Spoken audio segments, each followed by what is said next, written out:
અહીંયા ખાસ કરીને ગુજરાતમાં બીજું બધું સક્સેસ થાય છે, ડાયરો ઓલું જેટલા પણ કન્સેપ્ટ છે સુવડાવવાના, વ્યક્તિ નીંદરમાં છે અને એને કહેવામાં આવે છે કે તને હાલરડું ગાય હજી તું સૂઈ જા, તો એવામાં બધાને મજા આવે છે. કેમ?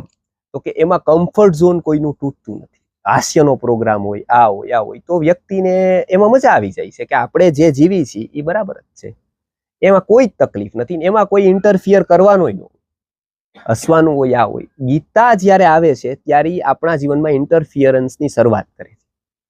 ત્યારે કહે છે કે નહીં, હું આ જોઉં છું, ઉઠું છું, આ મારો વ્યવહાર છે એ બરાબર તો નથી.